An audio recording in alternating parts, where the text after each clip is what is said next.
Hello and welcome to the Outside Line podcast. I'm Peter. And I'm Emma. And we're here to talk about all the serious and silly aspects of Formula 1 and other motorsports. So Emma, we had a couple of races this weekend, but are you ready for next weekend?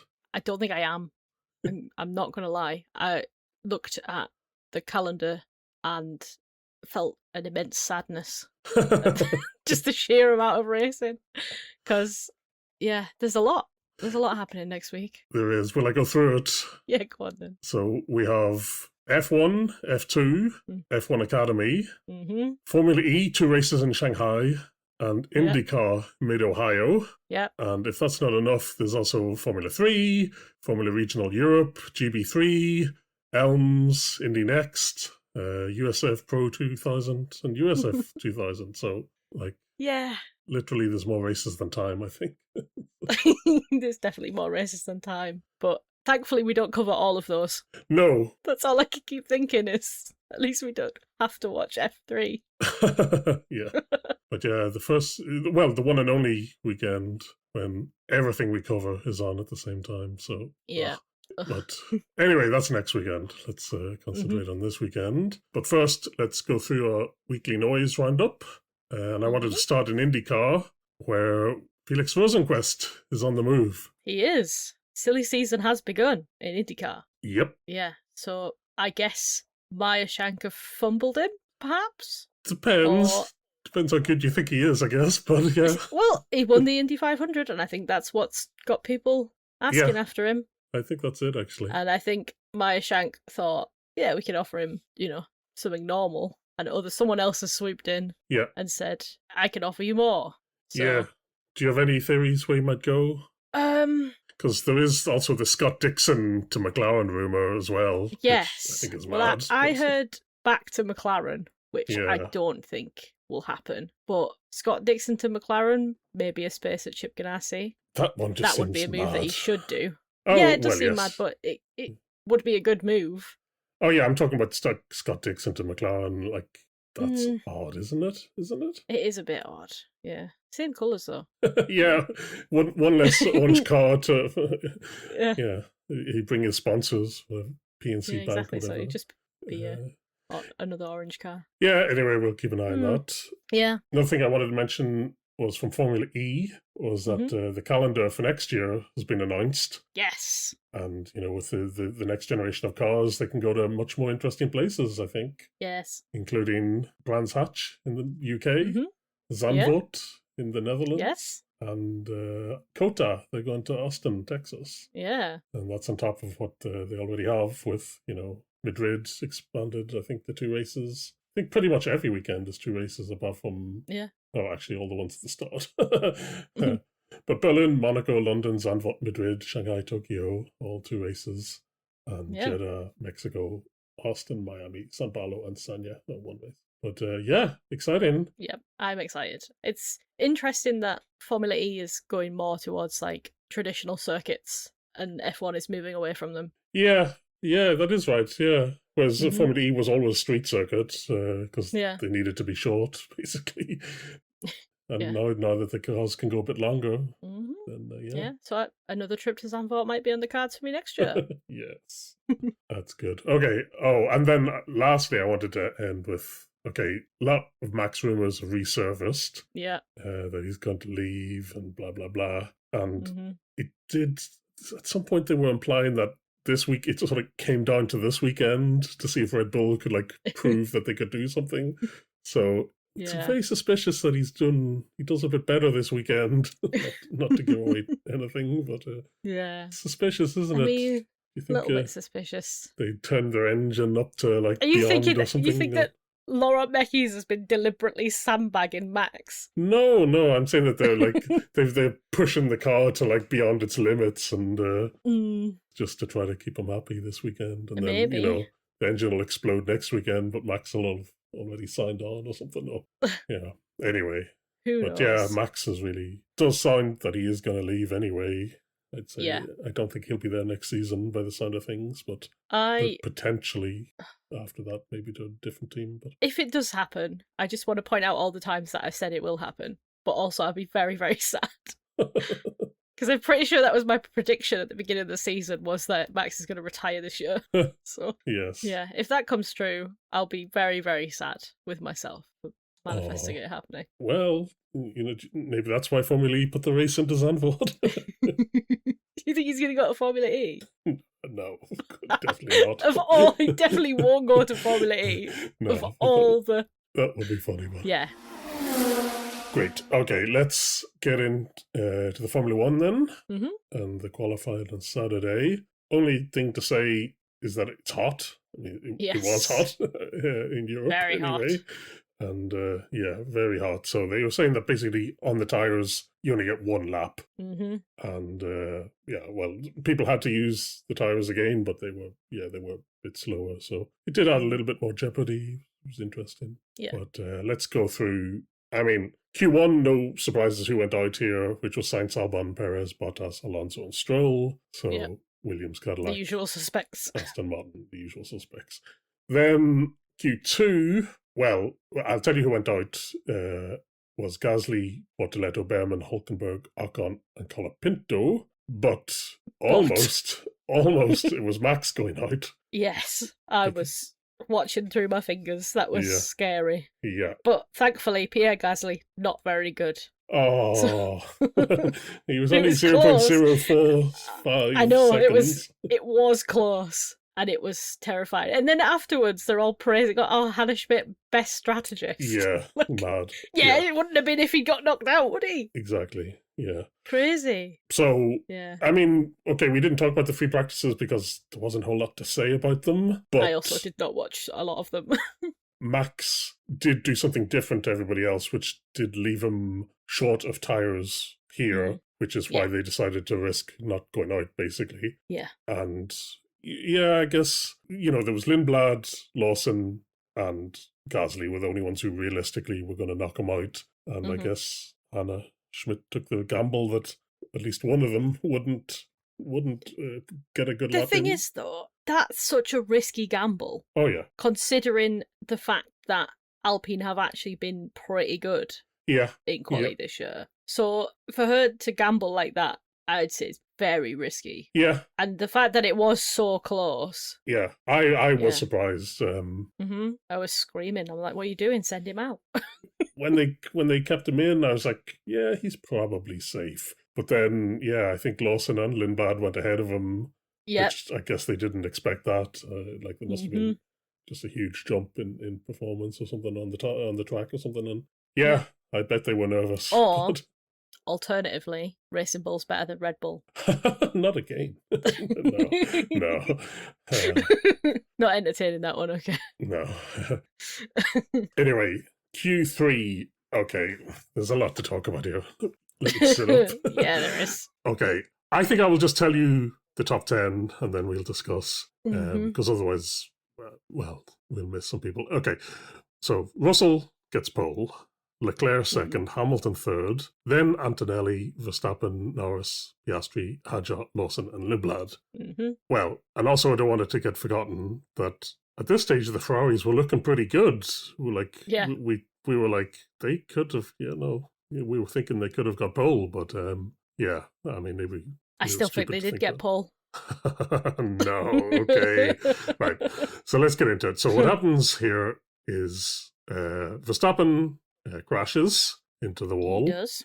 They claim afterwards that it was not his fault, that it was the aero didn't close properly, and so he just the back just suddenly flew around and sent him into the wall. I agree with that assessment. Yeah, I think it was Max's fault. It was the car trying to kill him again, like it did in Australia. Yeah, so I can believe it that all these flexible wing and movable wing stuff is can go wrong, and then especially in high speed corners, if you lose the downforce, you're screwed. So it did look like that. Anyway, so he crashes. Yep. There's a few people behind him, Antonelli and Russell, basically. And okay, I'll tell you what happened is that they threw single yellow flags. Yes. The marshals or the race director or race control basically decided it was single yellow for some reason. And that's what was shown on the little TV screens not TV screens, the little lights on the side of the track. Indicator things, The indicator light things, yeah. And so, well, Russell lifts, but ends up going faster. And Tonelli abandons the lap because he thinks it's double yellow. And at the end, all the commentators are completely confused because they think it's double yellow. They're like, it's double yellow. You can't possibly go faster on double yellow. So we didn't know what was going on. Yeah. So by the time everyone had started analysing it, it had been double yellow. Yes. So it was single yellow while George and Kimi went through, but then it was double yellow for everyone else. Yeah. So. But also, Crofty was like, they've deleted the lap time, so they can't count. So there was a lot of weird stuff going on. You've got conspiracy. Yeah. What's your conspiracy? I've got conspiracy. There's been loads of times where people have had their laps deleted for things like that. Not in this case. No, not when it's single yellow, and not when he does clearly lift. No. They have the traces. You can see he takes his foot off the accelerator way earlier than normal. He does not brake, and he actually takes the corner as fast as you normally would because he brakes a lot later than he normally would. So that's not safe at all. No, that's not safe. But that's a different question. But that's all they look for is the lift. He was within the rules. No, well, the way they enforce the rules, he was within that. Yeah. So the fact that he went faster, even with a yellow flag. Yeah, but he did lose a bit of time in that corner. So his lap was just so fast that he could lose so much and still take pole, basically. Yeah. Although he didn't actually lose that much, but without the yellow flag, he would have got pole anyway. Probably, we would have seen what Kimi could have done. Yeah, we were denied that, but yes. Probably he was the fastest. Either way, it was going to be a Mercedes 1-2. Almost certainly, yeah. So I don't think you can blame Russell here. I can blame Russell for everything. Okay. Don't underestimate your ability. Don't underestimate my ability to blame George Russell for things that he didn't do, because I can. Yeah. But it's a fault of the rules and the bullshit. Well, it's the fault of whoever makes the decision not to do double yellow, because that is clearly double yellow situation. Because his car is in the wall in exactly the place you would go off on a high-speed corner. Like, exactly. It has to be double yellow. There's no... It's ridiculous. If the exact same thing had happened to George, where his aero got stuck open, he would have just been in the back of Max's car. Yeah, exactly. So, which is not safe. He should not have been... The rules should not allow him to take that corner at that speed that he did, but a lot of screw-ups here. So, they should have immediately done double yellows, which I don't know why they didn't. I mean, maybe there's some... Like, I don't know whose decision it is there. Analysis and stuff, like, they only do single yellow if the car's there. As soon as the driver gets out of the car or there's people, then it's double yellow because people, because obviously if Max is in the car, that's safer than him being out of the car. But I would argue that another F1 car smashing into him at the same speed, probably not safe, regardless of how much safety stuff is in the car to prevent him from getting hurt. Yeah. I don't know. But I think it was the second he started getting out of the car, that's when they threw the double yellow, and everyone subsequently after that got their lap deleted and stuff. A situation like that, even if he sat in the car, it should be double yellow immediately. It's one of those where they probably should have a look at that again. The thing is, it's hard to know who's empowered to make that decision, because if it is race control or the only ones who can do it, then there's going to be a lag between them getting in information. Talking to the local, the marshals, so that I can sort of understand. But really, it should be the marshals at that corner should just have the power to be like, that car's in a dangerous place, in a dangerous corner, double yellow immediately. Yeah. And they have, I saw this guy explaining the buttons they pressed to control the lights and say, and so the marshals can, they're the ones who do that stuff. And then, so, yeah, I think, so they should be prepared more, and they should have been told that this is what you do. Yeah. And others have pointed out, because it is, the last laps of Q3, they're reluctant to throw the double yellows. Yeah, it's annoying. I know some people have line of it should delete everything immediately, and it should just be... I think you should delete anything that George Russell's ever done. Yeah. But that's mad as well. You can't have people crashing at the start of this lap and invalidating laps that are finishing. Like it's Yeah. just, but yeah. Anyway, it's a big fuck up from one race control / marshals not to do double yellow sooner, and also it's a fuck up that the rules are not enforced the way they should be. Yes. Which is to say that all they look for is a lift, and not they should be looking. You know, the rule is that if it's a single yellow, you should be able to change direction. Yeah, it's prepare to slow down or change direction. Yeah, which there's no way Russell's taking that corner at essentially like as fast as you can do. So there's no change in direction. So no. Yeah, that rule is not enforced correctly. But that's the way it has been for many seasons, and you know the drivers. You know, if they don't like it, they should complain through the GPDA, which coincidentally, it's George. It's George. Yeah. But yeah, I don't think you'll protest that one too much. No, I don't think any of them will, because they've probably all benefited from it in one way or another. Yeah, I think they just. I think the drivers just accept the risk that someone might fly into the back of you when you're sitting in your car. So yeah. But the driver's already a bit crazy anyway to race in F1. Yes, so they're all mental. Okay, let's move on to the race now. I want to tell you about this incident during just before the national anthems and stuff. Just after the grid work, Flavio is there chatting to. What's his name? Permain? What's the guy's name? Alan Permain. Alan Permain, I think it is. Yeah. And Ted goes and interrupts them. And Flavio was making fun of Permain's name badge and photo, and saying that he looks like a Chinese. Oh my god. And Ted is like, "Oh, you scamp, Flavio, get out of here! Don't be like you rascal! Yeah, you little rascal! Yeah, you crazy. It's mad.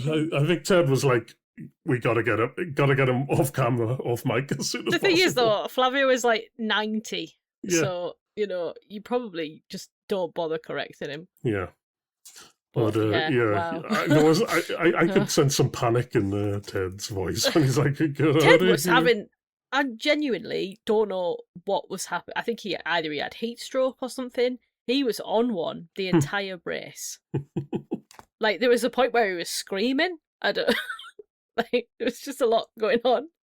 Yeah, I was genuinely concerned for him at times. So yeah, maybe it was Flavio set him on edge. Yeah. Yeah, well, as you said, it was still very hot there, so there was some discussion on 2-stop versus 3-stop strategy. Yeah, and Max, with his weird tyre use over the weekend, you know, he had 2 mediums and 2 hards available, which was more than everybody else, so I think people were kind of expecting him to do the 3-stop, but maybe that was just to psych people out, make them do something stupid. Speaking of which, a couple of people started on the soft tyre, which was very odd choice. Yeah. Very strange, yeah. Not entirely I guess they were thinking... I don't know what they were thinking. I can't... It's hard to imagine any scenario where that works out for them, but... Unless you're committing to a 3-stop, then... Yeah, even then... You just chuck the soft out. I guess that's it, then, yeah. Put the soft on, make up a few places, and then commit to the 3-stop. And probably you pit then, and you're in clean air. Actually, maybe it's not so crazy, actually. Yeah. There's strategy to be had. I mean, these people whether it are paid a lot of money. Even the strategy people, I guess, are paid pretty well and are pretty smart, so it shouldn't really. Yeah. Although, and they have lots of computers working things out. Yeah. So. They have a bunch of people, even the crappy teams have a room full of people at computers figuring out strategy and stuff. So, yeah. Okay, yeah, maybe it's not so crazy. Okay, right, let's get to the start of the race. Everybody starts okay, more or less. Or at least Russell does, so he doesn't have his typical start. Antonelli, you know, is off the line is pretty good, but then he's all over the shop after that. Yeah, the second phase of the start is not very good for him. Yeah, and then just every corner he's going in too fast and is going off Yeah. track. And yeah, I mean, he's lucky that there wasn't anyone else near him that. Mm-hmm. Well, I mean, I'm sure there were people calling for penalties, but he, yeah, just I don't kept think he going really off got and off any and off. advantage out of it over the people behind him. So there's No. no problem. Well, Leclerc in P2, he doesn't have the best start, actually. Probably you would say, because him and Hamilton have the usual sort of yo-yo for a couple of corners, and then I think Hamilton does get past him, and then later Max also passes him. So yeah, maybe not the best start. Do you know someone else who didn't have the best start? I'm sure you're going to tell me. Perez. Oh, Do you know what happened to him? Did he not set on fire? Well, eventually, yes. But he jumped the start, but it made so little difference that no one noticed till like halfway through the race. He always jumps the start. And like the race documents are like, normally there would be a penalty for this, but like his race was so shit that we're just not going to apply it, basically, is what they said. Oh, Cadillac. So yeah, Cadillac, Bottas's brakes go on fire. He retires. A lap later or so, Perez also goes on fire. So not the best weekend for Cadillac. So who else was on fire? Lawson? Allegedly. Liam. He claimed he said his car was on fire. He's the boy who cried fire. Yeah. He just wanted sympathy. Maybe he did see. Maybe there actually was fire, and he's just like, what's her face from Game of Thrones, Daenerys, Mother of Dragons. So he's like walking through flames. So his car probably was on fire, but yes, but it definitely went out before the end of the race. Pretty sure. Pretty sure, yeah, exactly. Yeah. Well, even when he said he was on fire, he was still fighting Hadjar. So, like, yeah. Maybe he's like, the car's on fire, and then there's like a couple of laps later, he's like, it's still on fire. Yeah. Okay.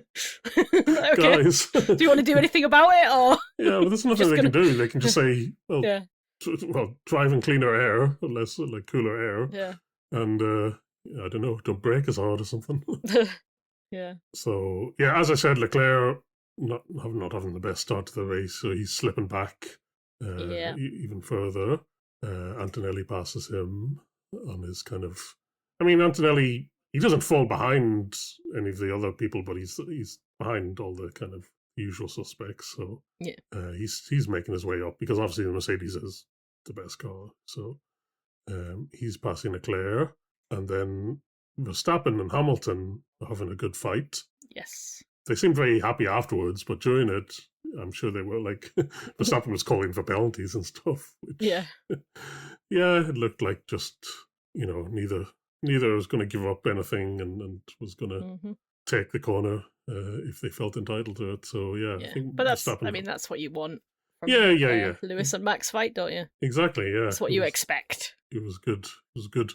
Mm-hmm. Yeah, so it turned out the Ferrari, even though they had looked best of the rest in qualifying, it turns out, I think even quite early on, they realised that their fight is actually with McLaren and not Mercedes and not Max. So they're not having a great time. So I think at this point they decide to put Hamilton onto the 3-stop because the tyre degradation is too much for the Ferraris, and they got to do something. So they do pit Hamilton. Next we have a VSC because Sainz just stops on track, which we're used to seeing cars stop on track for no reason, so whatever. Yeah. Antonelli, he stayed out a bit longer and he just missed getting a cheap pit stop onto the VSC. Yeah, bless him. Yeah. So unlucky. Then then we have this case of Verstappen is really catching Russell. Russell is not like pulling away. At this point, this is about lap 37 of whatever, 70 laps or something. 71. So about halfway, at this point, starting to think, Red Bull have, spiked their car just for this race. And Max is actually going to do it. I believed. Yeah. Because I always do. I always believe in Max. So under this pressure, Mercedes decide to pit Russell, basically stop Max even contemplating an undercut. and so they pit Russell lap 44, and Red Bull have a decision. Do they just follow him in the next lap? And they're only a second behind.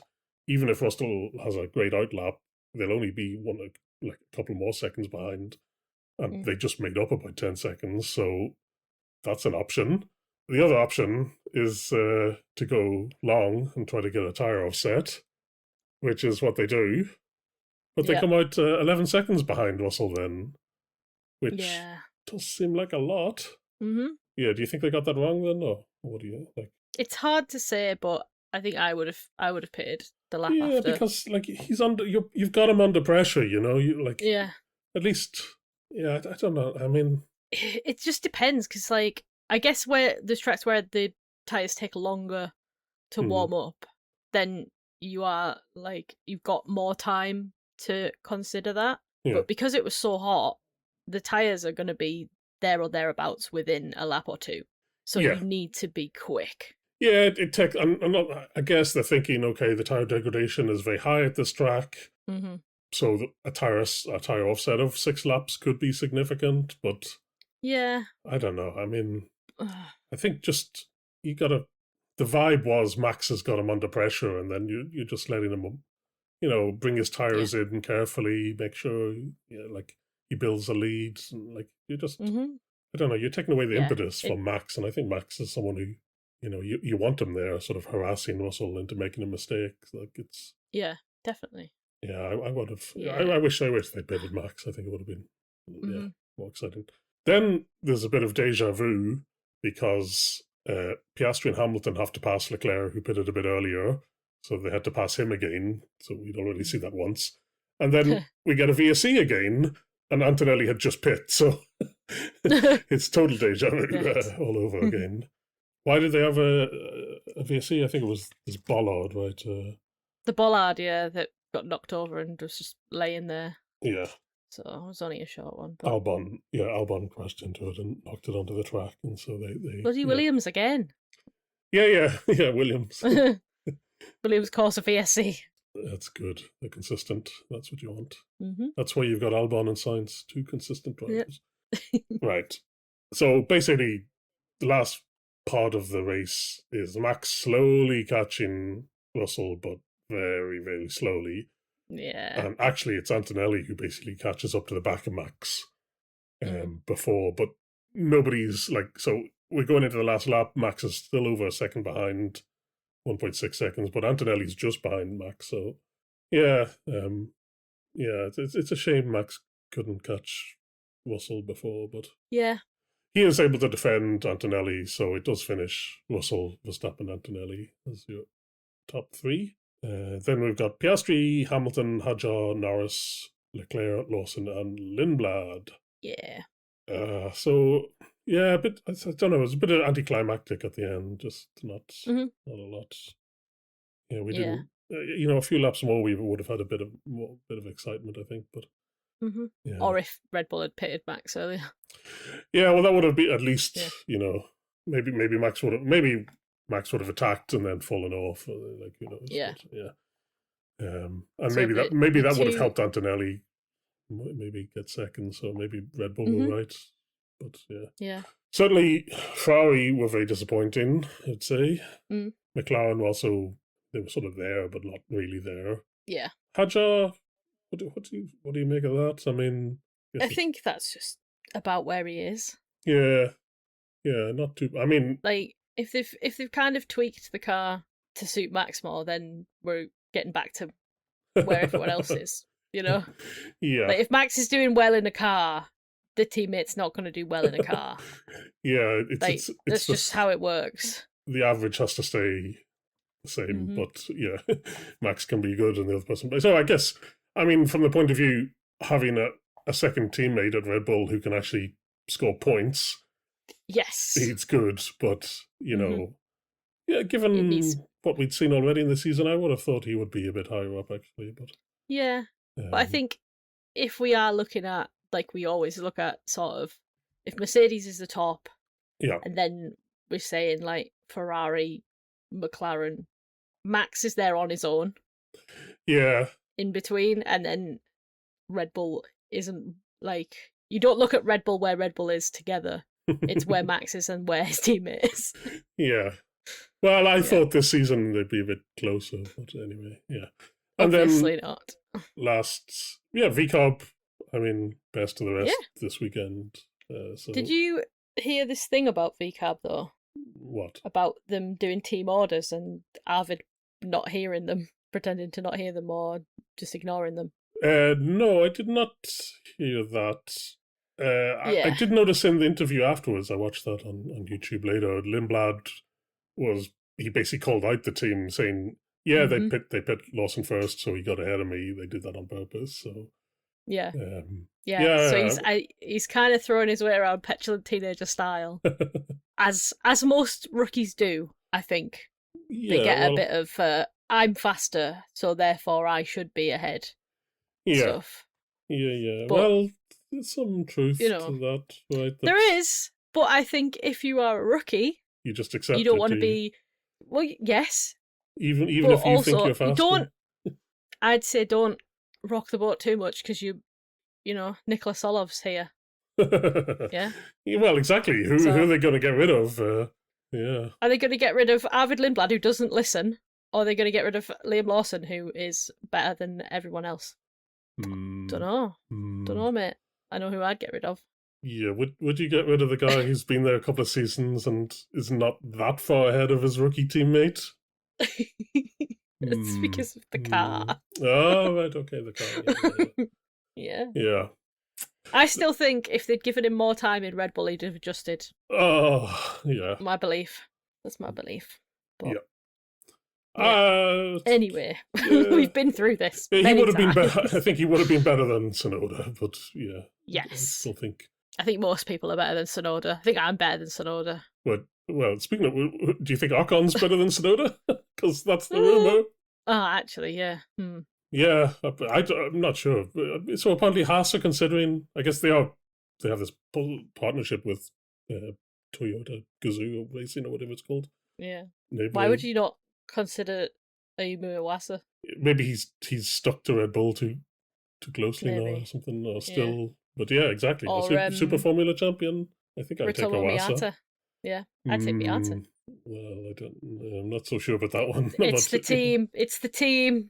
Yeah, it's funny. A lot of Cooper Kira, high tech, it's racing the team. bulls. It's the team. All my favorite drivers drive for teams that don't give them good cars. It's crazy. Yeah.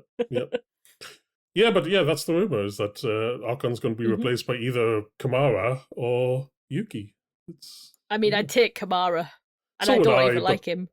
Then you got two Ferrari juniors in your team. Like, I don't know if it's good luck for you, but yeah. But then maybe it's better than Yuki back. It's better than Yuki. Probably, yeah.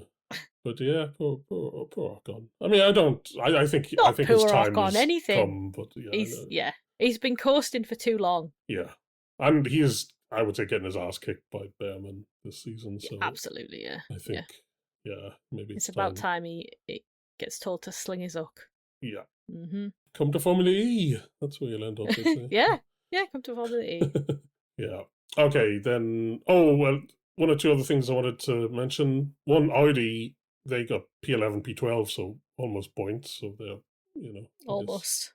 Yeah. Almost. And then poor Alonso. I think you can't say poor Alonso. Yeah. He got lapped by everybody, including the driver ahead of him. Like, that is... that it must be a miserable time. Yeah. What a really fucking miserable time for him. Honestly. Yeah. Anyway. If Max doesn't retire, he definitely will this year. Oh, yeah. Yeah. I mean, he's pretty much confirmed it's either this year or next year, right? I mean, so... Yeah. I think, at some point you got to believe that, maybe Newey and all will put a car together, and Honda, and that you don't want to retire the season before you've got a good car, right? So... Yes, but also... I think you should retire mid-season. You should retire mid-season. You should retire, mid-season. If you haven't got the car next year, just cut your losses and go. Yeah, I think so, yeah. They've got juniors, haven't they? They've got Mari Boyer. I'm sure he can crash the car efficiently. Well, they already got a guy who can crash the car officially. Yeah, well, they could have two. Maybe they'll get Ocon in, reliable guy Yeah. to score, pick up a point here and there. Yeah. Do you know what? That wouldn't be a bad shout. Yeah. I guess who else it would wouldn't be they a go bad for? shout for them. Yeah. Yeah. If you want experience, who would you go for? And do you know what? Ocon and Lance Stroll are besties. That's true. So you'd probably get more out of Lance as well if his bestie was in the team. Maybe. So I'll write to Lawrence. I've got an idea. Great. So in the Drivers' Championship, Russell moves into P2. He's 40 points behind Antonelli now. Lewis Hamilton in third. He's about 50 points back. Then Oscar, then Lando, then Leclerc, and then Max. Yes. And how far back is Max? He's 98 points behind. Right. But do you know what happened last year? Yeah. There was an uptick in form and he overturned over 100 points gap. So, and they did ask him about this and he said there's more races left. Yeah, but he was laughing like crazy when he said it. So. Yes. Yeah. I know. I always believe. If you don't have hope in this sport, then what have you got? Bunch of cars on fire. That's what you've got. Great. Okay. Well, speaking of cars on fire, we got some of that in F2, so let's move to F2. We did. Yeah. Yeah, so in the qualifying, nothing to say about it except Leon and his team, they had quite a good strategy in that they sort of sent him out onto a clear track before everybody else. And then all the people behind couldn't beat his lap. So maybe it was a good strategy, or maybe just the car was fast. You never know, but probably it was just that he was faster than everyone else. It did seem this weekend Campos, MP, and Invicta were the good teams this weekend. Yeah. So, yeah, maybe. Anyway, so he got pole, then Dunn second, then Soloff third, Mini fourth, Kamara fifth. So that's top 5 in the championship, also top 5 in the race, which is kind of the way you want it, isn't it? That's the way it should be. That's the way it should be, yeah. Then the rest of the top 10, I'll do it in the reverse order. So this is the order they started in the sprint, which was Montoya, Bennett, Villagomez, Goethe, and Intrapuvasak. So Montoya and Bennett on the front row. I was. Yes. What a front row! I thought they'd crash into the first corner, but maybe no. Definitely, I'm too hard on Bennett. I still have this image of him as You've been so harsh on poor John Bennett, right? Yeah. He's my goat. He's my favourite now. Okay. Have you seen his eyebrows? What a guy! No, he's just great. I have no idea what he looks like at all, to be honest. They showed him in the race. They interviewed them before, don't they? Yeah, I don't really. The top 3. Yeah. What a guy. Yeah. Yeah, I do think you've been very harsh on him. Well, in fairness, like last season when he was at Van Amersfoort, he scored 1 point the entire season. Yes. So. But once again, 'twas the car. 'Twas the team. I guess so. Yeah. Who was you? Okay, I'm going to look up who his teammate was. Did you know who his teammate was? Was it not Villagomez? Oh, was his it? dad owns the team, yeah. Oh, well, yeah, okay, fine. Yeah. That would explain it, yeah. Who's also doing badly, still. Well, yeah. Yeah. Right, okay. So, in the sprint race, Bennett gets a good launch at the start, overtakes Montoya for the lead. Then there's a big crash in the mid-pack, because Kamara hits Intrapuvasak, who hits Goethe, knocks Goethe out. Dirksen has to avoid this. He hits Solov, knocks Solov way down the order. And then Fittipaldi also knocked out for some reason. I don't know why. Just skill issue, I think. Just Fittipaldi probably couldn't avoid issues, it. He just doesn't avoid it, I think. He just crashes into the back of it. Yeah. Like, despite the fact that he's seen the accident from like turn 2. Come down into it and still wasn't prepared to stop. Yeah. What a guy. He's just like his dad. Yeah. Oh, that's mean. Emerson Fittipaldi would never. Even at this age. Then, well, the thing about this incident is that for some reason they decide to investigate it after the race, which... Yeah, bizarre. Frankly, I think it was a kind of clear cut. I don't think they needed to do that. Yeah. like sometimes they need to talk to all the people and try to get an idea of what's happened and wait till they get all the information. But here it looked This pretty feels clear. pretty clear cut. Yeah. Yeah. So Yeah, an odd one. Kamara definitely hits the back of him to prove a sack. So, Mm-hmm. like, what's there to investigate? And they even Did he mean to do it? well, Oh. basically they said that okay, there were a lot of traffic around his first lap. These things happen, so it is mitigated. So they don't, in the end, they don't give him the 10-second penalty. They give him a 5-second penalty. But they could have easily made that decision beforehand. I don't know why. They could have made that decision. Well, I don't know. Dirksen gets away with it. Yeah. So Dirksen said, he had to avoid the crash ahead of him, so that's why he did it. And yeah, they believed him. They said, okay, it was the fault of the people in front. So yeah, he didn't get a penalty. And then Kamara was also investigated after the race for weaving, and he didn't get a penalty. Now, if you look on Reddit, I wasn't aware of this, but apparently there's a conspiracy that Invicta get like favorable treatment from the FIA. I believe it. You believe it? I believe it. Yeah. Okay, I've not noticed. I don't like Invicta. Okay. I don't like Invicta because they always end up with the previous F3 champions, and they always seem to have the fastest car. Yeah.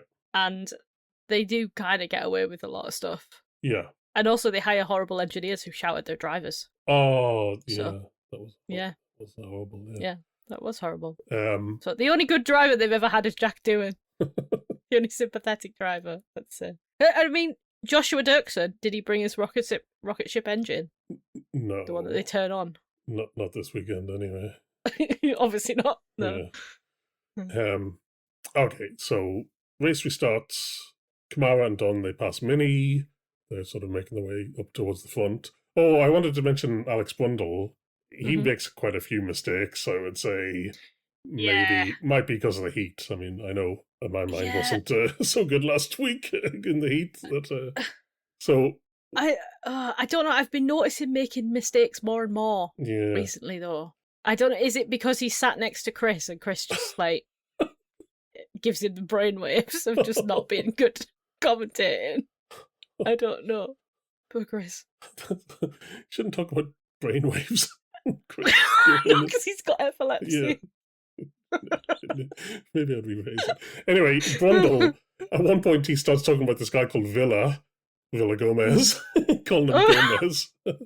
Gomez. And later on... He calls Kamara Camera, which makes me laugh. But that one, I'm like, maybe there's a world in which he's pronouncing it like the correct way, so... No, I wasn't sure about that, but yeah. But definitely in the second race, he mixes up Dirksen and Don at one point, even though like the colour of their cars couldn't be more different. One's yellow and one's pink, yeah. So that was bad. They both begin with D, though. I think that's it. Because I mean, my brain sometimes makes mistakes like that, but I'm not. Yeah, but you don't have to say it out loud. Yeah. So I wanted to mention that here, just because that's when he started talking about Gomez. Also, at this point in the race, Montoya overtakes Bennett for the lead. Dunn also kind of overtakes and gets to the head of this pack of cars that's kind of like from P4 downwards, but he can't break away, so he's not able to catch up to the leaders. Oh, we do get a VSC because poor Herta stops on track. I know. His car is bad. Turns out I'm correct about that. I'm correct about that one. And I think Van Hoopen actually crashes into him, but so we have a VSC for a bit, but it goes away. And then we see Bennett, a couple of laps to go, he picks up the pace, starts putting Montoya under pressure, and actually does overtake him in the last lap. So yes, I think Montoya's... of course you don't like Montoya because of what his father says about because of his dad, but also... those are stupid things he says, so I don't like him either, I suppose. But, and also, we just need to not Nepo babies. I know Max is one, but we've got enough of them now. Just cut them off. No. No more. What's it called? Dayton Coulthard. I want to see Dayton Coulthard. Yeah. Well, I'm waiting for Robin Raikkonen, actually. Yeah. Yes. You're right. Or maybe Ella Hakkinen. That would be good. That Yeah. could be good. Yeah. Okay. Yeah, I think here the only thing to say is that Montoya, he was a bit aggressive getting the lead. He must have cooked his tires because Bennett gets him at the end. Now, maybe that's something teams should learn going into the next race. Maybe. F2 teams learning things? No. Anyway, okay, so sprint race finishes Bennett, Montoya, Villagomez. Then Dunn. Crazy podium. Yeah. That's what a reverse grid is for. It's not even a reverse grid, it's a reverse championship because 2 out of those 3 are the bottom of the championship. So, yeah. What a mad not sport. Anymore. Yeah. Is it not anymore? Let's have a look. I don't know. You only get like 8 points for a sprint win, don't you? So it's not major. No. Oh, I'm looking at last year's table. Keaton Shields is there. Keaton. Okay, here we go. Keaton Shields is still in F2, you know. Yeah, it's actually Villagomez. We just don't talk about him. He's still at the bottom. Yeah, then Mari Boya, then Keaton Shields, then Fittipaldi. So, in fairness, those Fittipaldi, Shields, and Boya are tied for second last. Yeah, but poor Villagomez. He's had 5 retirements this season. That is. Yeah. I don't think all of them can be his fault. I think most of them were. Possibly, yeah. Same as Mari Boya, who likes to crash. Oh, yeah. Anyway, so Dunn P4, good result for him. Ahead of Mini, then Belinsky, Miney, Soloff, and then Camera. Because he got that 5-second penalty after the race, he got demoted down to P9. So Soloff actually does score a point after being kind of down near the back after the first lap incident. So good recovery drive for him. Yes. Onto the feature race. We've got 40 laps here. They have a mandatory pit stop. They have 2 choices on the tyre, which is the soft, which is the hard, and the super soft, which is the soft. You get that? Yeah. Yes. A few people do start on the harder tyre. So Intrapuvasak, Goethe, and Stenshorne, all starting on the harder tyre. So they've gone for the other strategy. So obviously Leon starting on pole here, but Solov actually has a pretty good start and does kind of a crazy lunge, but it works to get the lead. So that's pretty good. That's why he's a Red Bull Junior. Yeah, pretty much. Yeah, that's the main criteria. And Mini, I think, even overtakes Leon as well, just because he's been shuffled a bit by the lunge, so allows Mini to get past. Dunn doesn't actually have a very good start at all. He drops back a little bit. Yeah. Dirksen takes out 2 people, Montoya and Villagomez. Just he sort of moves over, but they're in the space. Yeah. And so he crashes into one, who crashes into the other, and they get knocked out. This, no further action. Bizarre. Again, first lap shenanigans, I guess. I think that's what they said, is just he was reacting and it's just unlucky. But again, you could say... But again, Invicta. I mean, I'm starting to believe it a little bit, to be honest. I believe it. Yeah. I believe it. Now you've told me, I believe it. And I will look for things to support this. Yeah. It's confirmation bias time. Yep. So, Dunn starts making his way up. He passes Mini. Then we have some pit stops. People switch to the other tyre. Mini does get an overcut here, but actually Soloff and Dunn just overtake him again. So his tyres didn't warm up in time, I guess. So Dunn's up to P2 at this stage. Lap 13, he does overtake Soloff. Does clip the end of Soloff's front wing, takes off his end plate. Yeah. The stewards here decided no further action or no investigation, which I think was correct, because I think purely on vibes, that was a really good overtake, and it should stand. So I'm glad. Well, oh, you were going to disagree on this one. Well, no, because every time I say things like, "Oh, Dan did a good overtake on people," and someone got injured, he gets like 33 seconds of penalties. You're still on about that. I am. Yeah, well... You're getting like a you're getting like a small experience of what I go through every race weekend. Yeah. But not quite, because he doesn't get the penalties. Yes, yeah. Well, quiet. Because we got there's more done controversy coming. Yes, then, Mini and Soloff, we see some good side-by-side racing between them. That was good. Then, lap 25, Soloff passes Dunn to retake the lead. Dunn's tyres here are cooked. Yeah. Whatever, I don't know if it's just inherent that this car is just not as good as the other cars at holding onto the tyres, or maybe it's because he's been too aggressive, or... It's probably because he's been too aggressive. Maybe, yeah. I mean, Soloff says that afterwards, that Dunn was pushing quite hard when he was in front, which maybe was a bad idea. But you never know. Like, I'm looking for ways to defend Dunn here. But, like, was that the team maybe suggested him to do that? Like, take the lead and try to build a gap? Or is that just the way Dunn likes to race? Or, I think that's just the way he goes, though, doesn't he? He does like to push flat out. We have heard him in the past talk about, keeping the tyres, like taking care of the tyres and then go, like... Yes, because he's been told to say that and do that. I think unless he has a deliberate reminder, like, you need to look after these tyres, he's just going to push No. It's he's been the one on the radio sometimes saying, like, this is what I'm going to do. I'm going to hold on to the tyres, so... Okay. Yeah, I'm not sure. I don't know. It's okay, I understand. I understand the mental gymnastics you need to go through to defend your faith. It's fine. Yeah, okay. So, this is what we get to see the car on fire. Yes. Mariboya overtakes Colton Herta, but just as he overtakes, like, huge fireball comes out the back of his car. Fire. Yeah. Herta showing good reactions to avoid him. Mini also avoids him. More on that later. We get a VSC as they have to get rid of his car. Get rid of the fire. But then the race restarts and poor Dunn is falling further and further back. And Mini's trying to overtake him. He's fighting that pretty hard. He's fighting Kamara then. He's basically at the head of this train. Like, he's holding everybody up because he's going slower than everybody now. Which is really beneficial to Goethe, who's on the other strategy.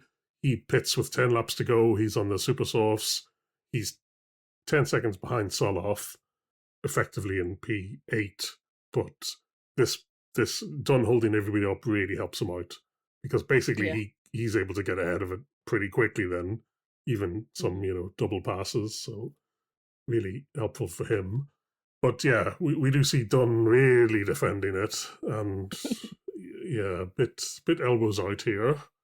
I think just a little bit. Purely on vibes, I was certain he was going to get a penalty here. Yeah. But basically, I don't know if the stewards were trying to be nice to him or not, but in the document they were basically like, looked like he pushed camera off, but we don't want to give him a penalty, so we're not going to.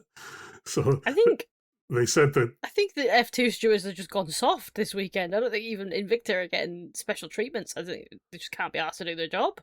Might be that. Although it took them long enough. It took them hours after the race to decide this stuff. So, With Dunn, they said they said they spent a lot of time looking at a lot of camera angles and couldn't decide who was ahead at the apex. Which, one, I don't think the apex is uniquely defined. So no, the fact that they're spending so much time, I think, is really a bad sign that they have this set of rules, like what Max has used in the past, get ahead of the apex and then you've got the right to the corner. And I think it should be a bit more vibe-based, that, like, that the apex, you can't quite say for certain where the apex is. So, like, trying to be objective about this is just not going to work. I mean, that's...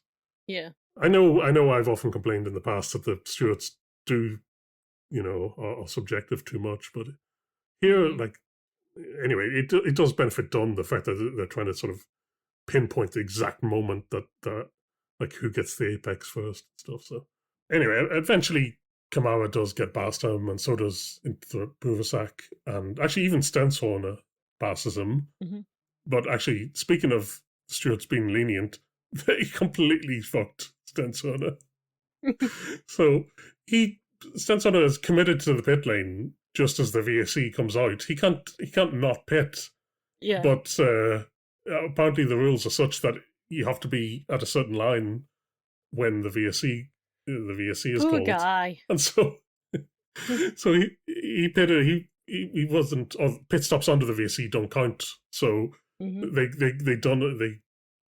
gets done for not pitting. So he gets a huge penalty. So it knocks him out of the points. Unfortunately, horrible. So it ends. Soloff wins. Mini second. Gets up to third on the alternative strategy. Then you've got incredible Kamara. Scenes. What are you saying? Some luck for Goethe. Oh yeah. I think just the MP was too strong this weekend. But yeah. I mean, there's a reason. He was a Red Bull driver, right? He's nothing now. Right? He was, yeah. He's not affiliated with anybody, but yeah, good weekend for him. Did you see his brother, Benji Goethe, was in the GT, the 24 Hours of Spa, and he looked absolutely fucked. He'd done like one stint in the car, but it was at like the hottest part of the day, and he was absolutely fucked. And like he had to be interviewed, but he was like holding ice packs to his wrists and stuff, and he still looked. Yeah. That's the Goethe family. They're all rich, unfortunately. Yeah, well, motorsport in it. Yeah. So then comes Kamara, Intra-Puvasak, Don, Leon, Van Hopen, Dirksen, and Belinsky is top 10. In the championship, Mini is 2 points ahead of Soloff. Then you've got Kamara and Don 26 points behind them. So, I mean, things can change in F2, but it does look like it's Soloff versus Mini at this point. But it can change. Probably. Did you stick around for the cool down room in F2? No. We got why would I do that? It turns out Mini is really entertaining. So Mini just talks. He just talks.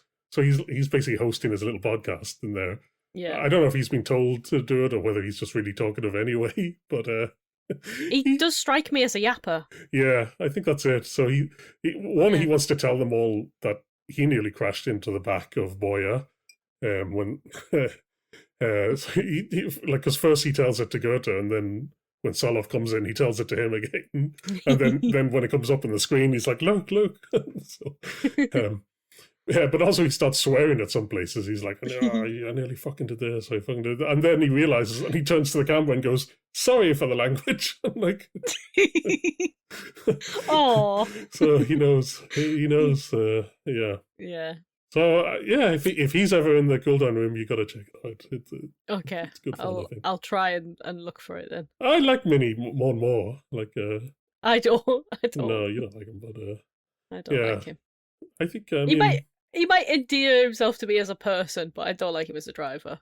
Yeah, he's a little bit in the Fornaroli mode. It's a bit Fornaroli, yeah. Yeah, but we'll see. But then, I mean, I think if he doesn't make the F1, it's very likely he'll get in Formula E because he's done so well in the tests there. So somebody will want him, I imagine.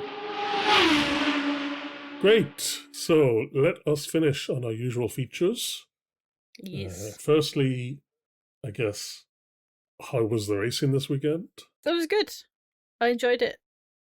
Austria's usually a good race anyway, so it was pretty good. I don't like seeing George win, but who does, you know? Yeah. And F2's F2. But I'm happy to see John Bennett win. That was a good win, a popular win for me. Oh, okay, good. Then, do we have an actual driver of the day? Is it John Bennett? It could be John Bennett, I feel. I think, yeah. Yeah, I think it is. Fair enough. Yeah. I think maybe I'll go for Soloff because it's looking. He was looking good, and there's a lot of talk that he's going to be in the Racing Bull next year. Like somebody even announced that it was a done deal, but I think they want that back now. But yes, I mean, I can see it. I can see it. I can see it. So we gotta give him driver of the day at least once. I think. Mm-hmm. Then, do we have Emma's attack mode this week? Oh, so it's one that we've covered before Yep. extensively, but fucking Crofty, man. He. What annoys me about him the most is when he name drops a band. Oh! When he goes, I was listening to Dinosaur Pile Up. Yeah. 1, no one fucking asked. 2, no one fucking cares. And 3, do you think that makes you cool? Because it doesn't. Like, oh, I was at Download last week, and so were millions of other people. Doesn't really matter, does it? Like, he does it all the time. He drops it. Oh, I was at Download with Danny Rick. Oh, we went to see Periphery. Oh, I really love Periphery. Oh, I love President. Like, and? Doesn't make you special, Crofty. You just don't like that he likes your music. You're like, no, that's mine. I don't care whether he likes my music or not. That's the point. I do not care. I don't care about his stupid little facts. I don't care about the music he listens to. I just do not care about him as a person. Oh, ideally, I don't want to know anything about him as a person, because he is a commentator, and he should therefore be commentating on the things that are happening, and not yapping about going to fucking Download Festival. Wow. Okay? Wow. Well, poor Crofty. Not poor Crofty! I was going to say, Crofty, he was really angry at the TV director during this race. Because a couple of times he was like, oh, well, they've moved away, but I wish we'd been able to stay on that, or I wish they'd shown us this, or why are they showing us this? Like, sometimes a little box would come up in the corner, and they're like, oh, they're showing us like an overtake in the midfield or something, and then fuck all happened. They're like, why are they showing this? But yeah, I think Crofty was angry at that. Yeah. Maybe that's why he had to fill so much time with his love of President. I mean, the TV direction was bad. That drone camera, I don't know. Oh, well, online everyone is praising that drone camera, saying like, oh, it's amazing. It makes me feel sick. Yeah, I hate it as well. I can't look at it. It makes me feel sick. I mean, it's impressive it can go so fast, and like we do get some cool shots, but the way it always takes this dive around the corner at the start. It's the dive, yeah. That's the thing that makes me feel sick. But as someone online pointed out, what if that drone just crashes in the gravel? Yeah. Then we've got a VSC or whatever. Well, I think that's something that annoyed me, is that I think that they're very careful not to go onto the track, so like that's why they have to do that over weird the gravel. turn. I don't think they are. I think that they're still off the track. I think outside the barriers. Yeah, maybe it's like a weird fisheye lens thing. But I think. Yeah, the dive in and icky. Anyway, yeah. I don't like it, but a lot of people online seem to like it. So, whatever. Oh, I'm sure that we'll have many, many more drones then. Yes. Everyone online seems to like it, and that's, Well, I would like to see one. I often think that in like football matches and stuff, like it could just fall on someone's head, like someone on the pitch's head, like it would be crazy to see. Cool. Or they could lose control of it and it goes flying towards the track. Yeah. I don't think it would, because obviously they're like trained drone operators, but things could happen. I mean, these are trained drivers and they crash all the time. So. Exactly. Yeah. I think it's only a matter of time we'll see one, fly onto the track or something. Yeah. Good. Okay, as we flagged up at the start, next week is Carmageddon. There's just so much on. Basically everything. Everything is on. I feel like I'm not going to have time to digest it all. Yeah, no, it's going to be really tough. I mean, we're going to have to like really fly through everything. So, I mean, F1, F2, F1 Academy at Silverstone, Formula E in Shanghai, 2 races, and IndyCar in Mid-Ohio. So, oh my God. Yeah. So next week is going to be a bumper episode. Unless it's, easy Palou win, easy George win, easy Roland win. I don't know who. No, Effie's never easy. No, But Effie is like easy. Basically random number generator. It's just like roll the dice, tell us who's won. Like, Yeah, lots of crazy stuff happened in the race, but like in the end, just random guy won. So that's all we need to say, I think. Yeah. Cool. Anyway, so am I actually praying for a Polo win? No, never. No. Mid-Ohio, was that the place? Where was the place he screwed up last season that gave Dixon the win? It was somewhere like Mid-Ohio, wasn't it? I think it was Was it Mid-Ohio? I think it could have been, yeah. Could have been. I think it is, so yeah, maybe that. Oh well. Easy Polo win until final lap, he goes wide and Dixon wins. And Scott Dixon wins. That's what we want. Yeah. Good. Anyway, so thank you for listening. If you have any questions or comments, our email address is theoutsidelinepod@gmail.com. We are also on Blue Sky at the Outside Line Pod. Otherwise, we'll see you next week for Carmageddon. Bye. Bye.